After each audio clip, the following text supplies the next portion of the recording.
a video with something that I just want to have a quick faff around with.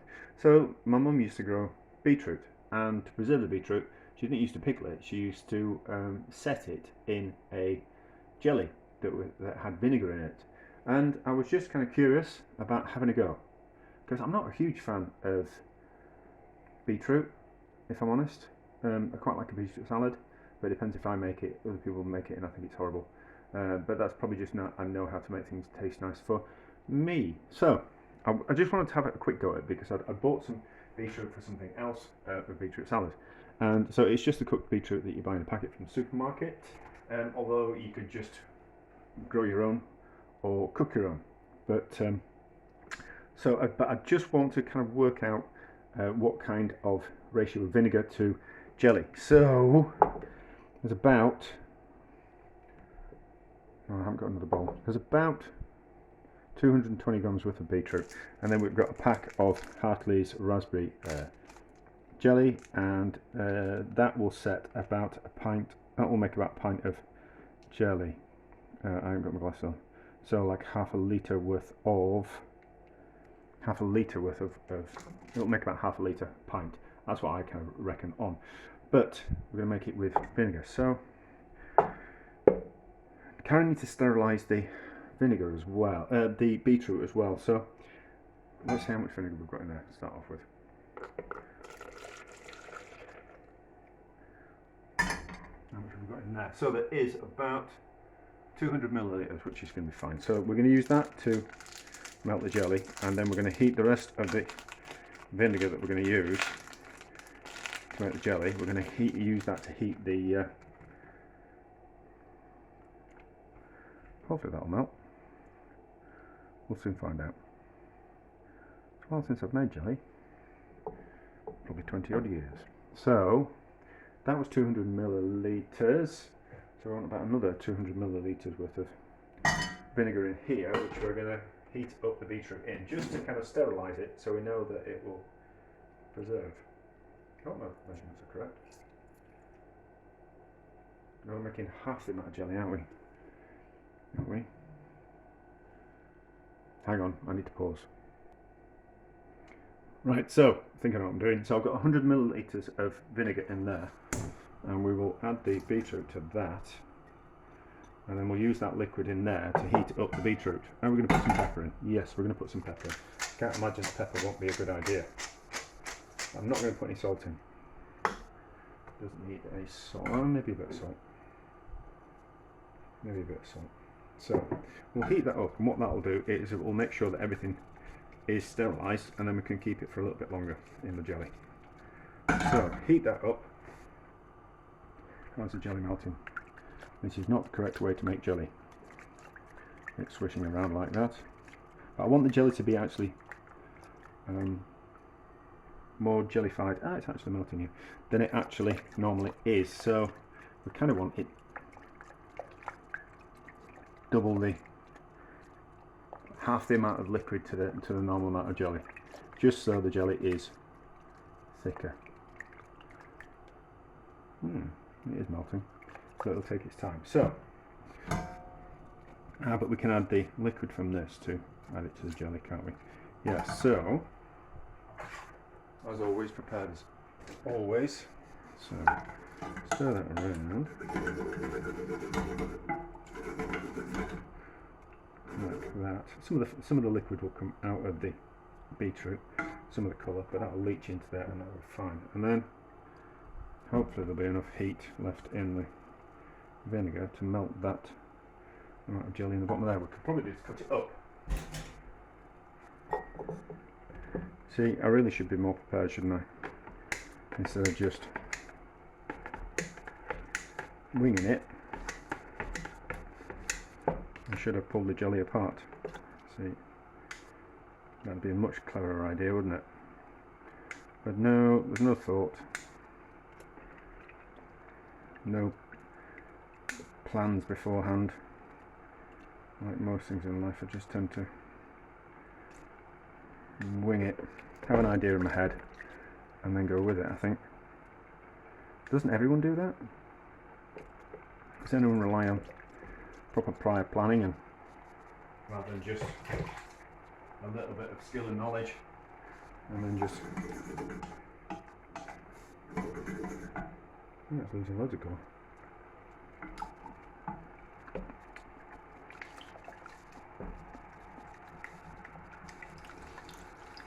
Right. So what we'll do is we'll turn the heat off. You're not supposed to boil jellies, so hopefully there'll be enough heat in there to melt the rest of that jelly. I think there will be.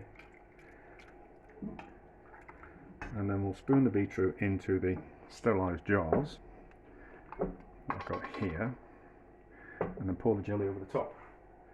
And then we won't seal both the jars. We'll leave one open, and you can see what it looks like in the morning when it's hopefully set. Hopefully. Never any guarantees or anything, is there?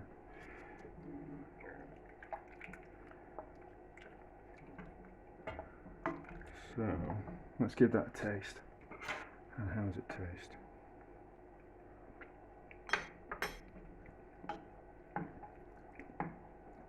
Quite sharp is that? Ooh. Does it want a bit of sugar? Maybe a little bit. What's that? That's about 25 grams.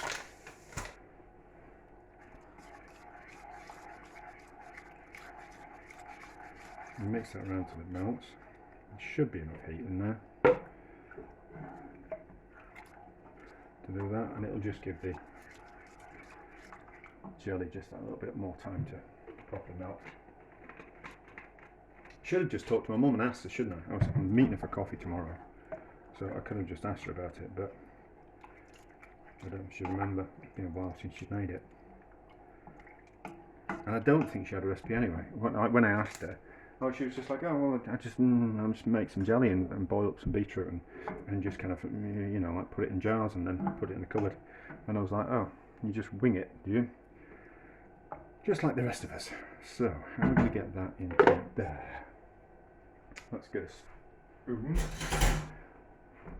and then hopefully we don't need to make any more washing up. What we can do is we can just, that'll be fine.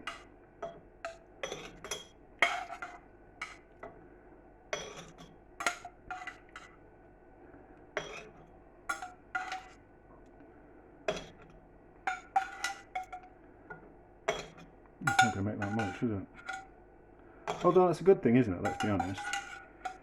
Knowing that you're putting things and they go into jars, and you're not going to end up with loads and loads and loads of stuff. That's probably a good thing. Now we'll pour that into there, and then we can easily pour that over the. Put too much in there. All that in there. Making a mess. So that's the gel we can use to taste it tomorrow. We won't fill it up to the top. That in there like that.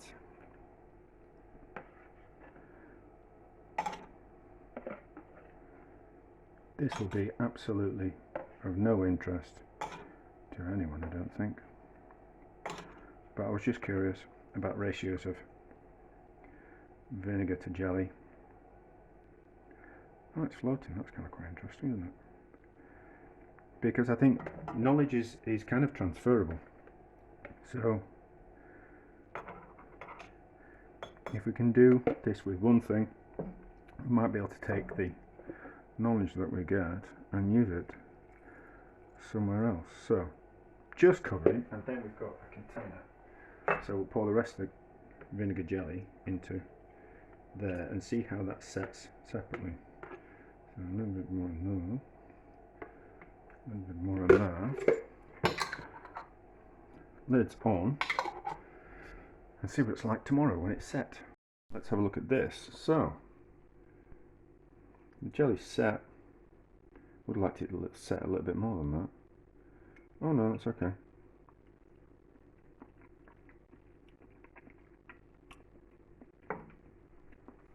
It's quite vinegary. Now, so that's alright. The beetroot's kind of going to go onto the top of the jar, but that, okay, that looks fine. Won't open that one, that can just stay in the cupboard. We'll open this one, maybe a fresh spoon. Oh, could be better. And then let's just, yeah, oh, that's fine. That's the right amount of, that's the right consistency of jelly for that.